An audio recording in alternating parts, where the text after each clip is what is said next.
You don't create your dream life. You remember it. Your soul has been whispering to you your entire life through visions, through dreams, through chills, through deja vu. You are not lost. You are not broken. You are not even stuck. You are simply in the process of remembering who you really are. You have simply forgotten, and you are just in the process of remembering who you truly are. And that changes everything. Good morning. It's Lisa with Lisa Be Yourself. And I help people step into and create the life of their dreams.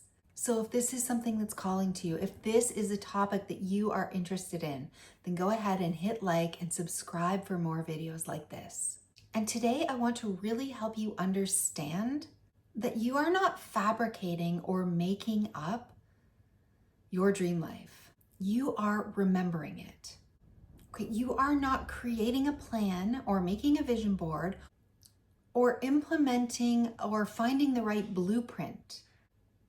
Living your dream life is not about trying, fixing, planning, forcing, hustling, or controlling. Living your dream life is about clearing the noise, reconnecting to your soul, and activating what you already know.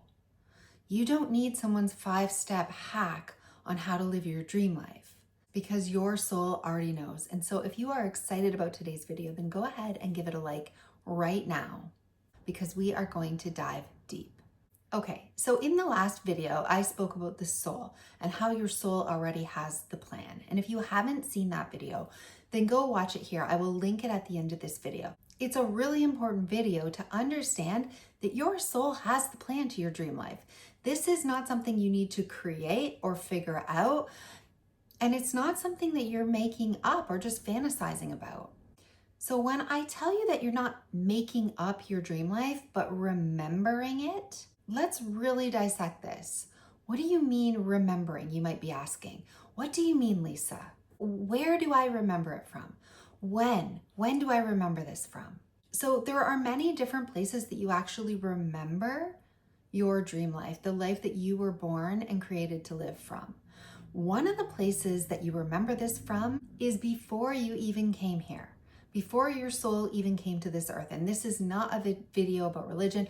This isn't about what you believe or what you don't believe, but before you came here in bodily form, before you had this identity, your name, your personality traits, the egoic identity that you've constructed for yourself in this lifetime. Before that, you were the soul and you had a mission to come to this life. You saw the dream in its entirety.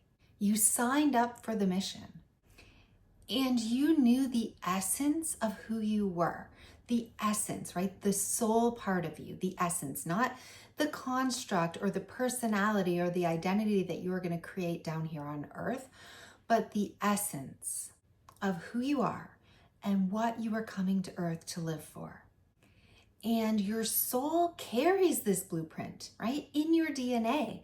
Your soul remembers this. It knows why you came here. It knows the life that is in your heart to live, your ultimate dream life in this lifetime on earth. It knows the places, the people, the experiences, the feelings, the lessons that you're going to learn, the things that you will overcome. Your soul already knows this. And you already said yes to it, or you wouldn't be here. You wanted to be here. You wanted to share those lessons. You wanted to be with those people. You wanted to learn from those experiences. This lifetime is something that you signed up for. So your dream life isn't something that you have to figure out. That has already been pre-figured out before you even arrived here. That's why it feels like deja vu when you get a taste of it, right? That's why it feels like extreme peace or pleasure when you get a sense or a flavor of it, because your soul already knows. Okay, so this is not the only way that we remember, because it's very hard to remember something pre-birth. Even though we understand that our soul remembers the essence and remembers why we came here, it's very hard to tap into that. So let's get a little more practical about other ways that we remember our dream life. So one of the ways that we remember who we truly are is from before we were told no. So we started to get the word no when we were very little, probably when we were 1, 2, and we were reaching for something, curious about something, acting a way that society or our parents or people who are caring for us didn't think that that was the right way to act, or they didn't want us to endanger ourselves or touch that or do this. And the word no was brought into our existence. And maybe they were very light-hearted no's for a very young child, right? Just teaching kind of no's, like this is dangerous, this is safe. Like, no, you can't do that. Yes, you can do this. But it still started to shape us. And as we get a little bit older, those no's became deeper and they became more often. The no's came with explanations and reasons why, and really started to change at the core or the essence of who we really are. But before the no's in our life started to deeply impact us and truly change us, we were maybe young and everything felt possible. Before all of these no's, you didn't question your worth. Before all of these deep no's, you didn't censor your joy. Before all of these no's, you didn't censor your expression, right? Sharing your feelings or your impulses. You didn't curb your impulses. You maybe danced when music came on, or screamed when you were scared of something, or cried when something made you sad. You didn't hold things in. You didn't change yourself to conform to the world around you. You believed in magic. You believed in fairy tales. You believed in happy endings. You believed that anything was possible because you were still young enough. You were still open enough. You were still trusting enough to believe in truth, right? To feel the essence of your truth. So that's another way that we remember. We tap into our life before the no's, right? Because you're not trying to return to when you were a child or return to innocence. You're returning to the truth of who you are before you were told no, before you shut down, before you curbed your behavior or changed yourself to comply with society so that you would be liked and accepted, right? Before the world taught you to shrink. That's what you're remembering. Your wholeness. The wholeness that you were born into and felt as a young child. You are also remembering before you were truly hurt, right? Before you experienced that deep pain or loss in your life. Before heartbreak made you stop believing in love. Before rejection made you afraid of being seen. Before failure made you doubt your own voice or doubt your own abilities. And before grief made you afraid to hope or afraid to risk or afraid to even live. So when we remember before this pain, before this hurt, we're not in denial about the realities or complexities about life. We're simply reclaiming our true self, right? We're reclaiming the parts of ourself that are whole, right? That can feel whole. Because the pain didn't mean that you were wrong about the dream or the life that you wanted to live. It just interrupted your belief in it. It made you question whether it was even safe to have it. And so when we remember how it felt before the pain, what we believed in before the pain, how we felt whole and complete and alive before the pain, that's the kind of remembering I'm talking about. And I'm also talking about we remember our dream life, like we're remembering it back into existence before we started to choose safety over truth. So fear has always driven human beings, and our nervous system has always been regulated or scanning or looking for fears and looking for dangers because it does want to keep us safe. And that's okay. If there's something extremely dangerous in our environment or in our surroundings, or if we do something that's really dangerous, we want to know about that. We do want to keep ourselves safe from that. But at a certain point in our life, we started to protect ourselves from everything, not just life-threatening situations, but from things that weren't life-threatening, but felt dangerous to us. We started saying maybe later because we were afraid to expose ourselves or we were afraid to try. We started to choose the practical path because we were afraid of what the path of joy or lightness or just happiness, freedom. We were afraid that it wouldn't meet the expectations of our parents or others, or we might find ourselves in a life and we wouldn't be safe. So we started to choose practicality. And then maybe we stopped listening to the part of us that wanted more and instead listened to the part of us that said, let's just stay small, let's just stay safe. This is good enough. You really forgot who you were, what your soul wanted, because it was easier, because it was safer. But then there comes a point in your life, like right now, if you're here in this video, we're staying safe, staying small, choosing the practical path, trying to appease others, shrinking down. It suddenly becomes too painful. It becomes too painful to keep pretending that you don't know that this isn't the life that you truly want to live, right? And when it becomes too painful for that, then we can actually remember who it is that we are and what it is that we want and what it means to feel whole and alive and vibrant and excited and joy-filled and fulfilled and satisfied and completely abundant. So when I say you are remembering your dream life, I truly mean it. You are remembering your essence, who you are beneath all of your constructed identities. You're remembering your assignment, why your soul originally chose and wanted to come here to experience. You're remembering your vision, the dreams, the bold, the exciting dreams that you saw before fear clouded it all away. You're remembering your joy, what feels good to you, what lights you up, what pulls you forward and keeps you in this flowy momentum that feels good. You're remembering your truth, your voice, the inner voice, your intuition that is whispering to you all day long.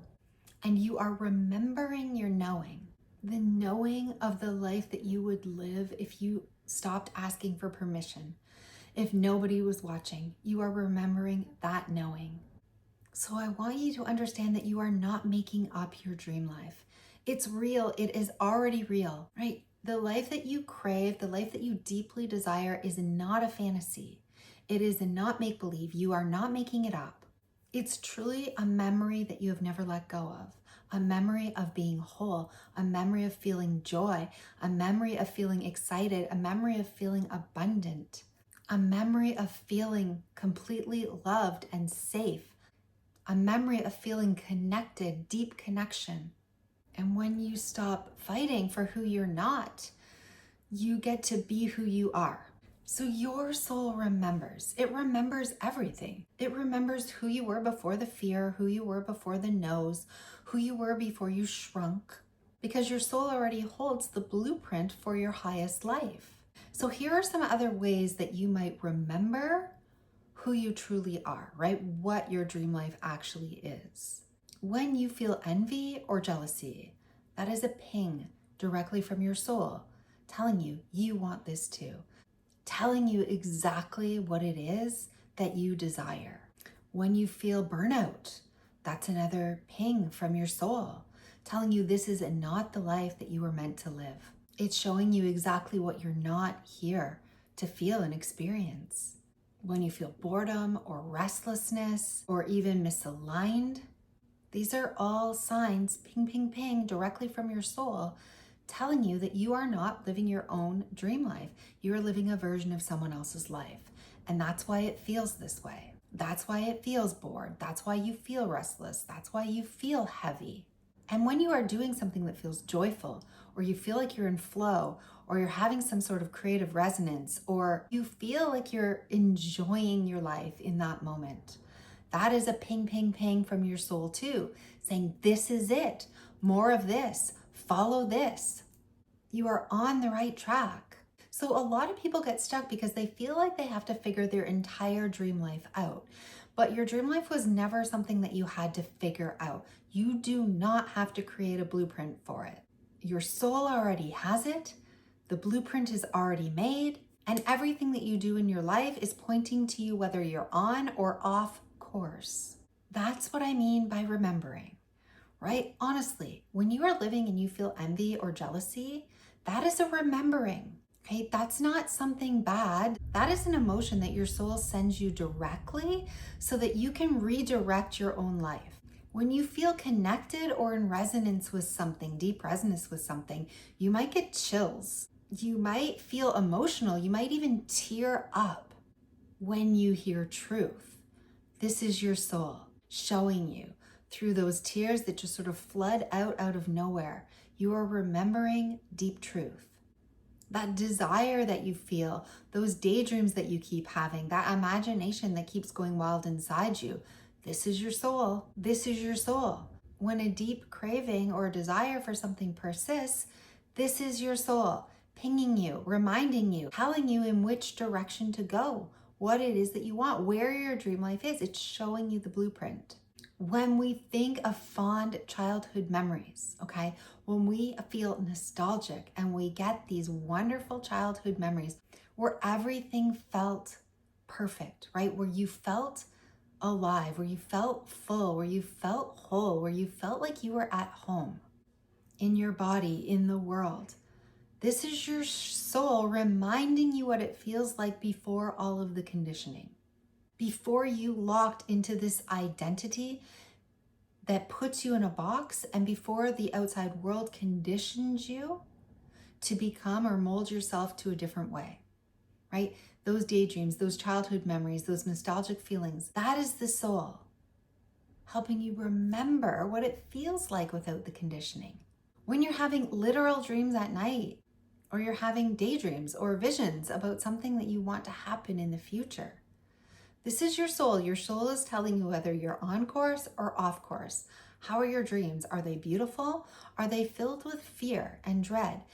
If you wake up with nightmare after nightmare, if you wake up with bad dream after bad dream, your soul is telling you you are not on the right track. Right? It is giving you the blueprint. It's telling you in the way that the soul can express, this is not the life for you, right? You're out of resonance. You're out of alignment. But if you're having wonderful dreams or dreams that make you happy, dreams that make you feel good, this is the soul directly talking to you, communicating to you. So we need to listen. When you have creative flow moments, when you're working on a project or you're immersed in play or you're doing an activity or you're doing something where time seems to vanish, time seems to fly, time seems to collapse. This is your soul communicating to you. This is your soul helping you to remember what it feels like, how it feels to collapse time. When we are living in flow, when we are in the vibration and the flow of our dream life. This is why you have those moments, so that you can remember what it feels like to collapse time and to collapse right into your dream life. That's what that state of flow or that disappearance of time is for. And then if you just have a discontentment or a heaviness for everyday life, if you feel overwhelmed or trapped or in survival or bored or you just don't like your life, this is your soul communicating to you, getting you to remember that this is not what life is supposed to feel like. Your soul keeps showing you because it's refusing to settle. It's trying to get you to refuse to settle. So your soul is talking to you all the time. The problem is you don't really know how to listen or to hear its messages. You don't know how to extrapolate the messages that your soul is giving you and to remember the blueprint of the dream life that is already there, that your soul already knows what it is, so that you can live it. So some of the ways that we can help ourselves remember or help ourselves listen to our soul is by slowing down. Meditation is one of the greatest tools that you will ever use. Getting quiet, getting still, and listening is everything. The soul will talk if you pause to listen.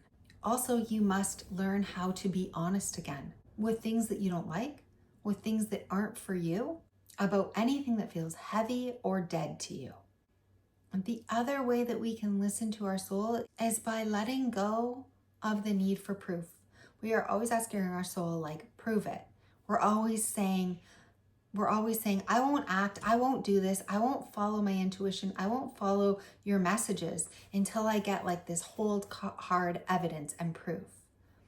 You communicate to your soul by moving before you get the proof, before you get the evidence, by listening to the messages and not needing the evidence, by moving from just the messages alone, from the whispers alone, by following the breadcrumbs that your soul is giving to you, piece by piece, for not asking your soul to give you the entire picture and the entire blueprint all at once, by trusting the messages that it is giving you, and by actually following it without needing proof or evidence.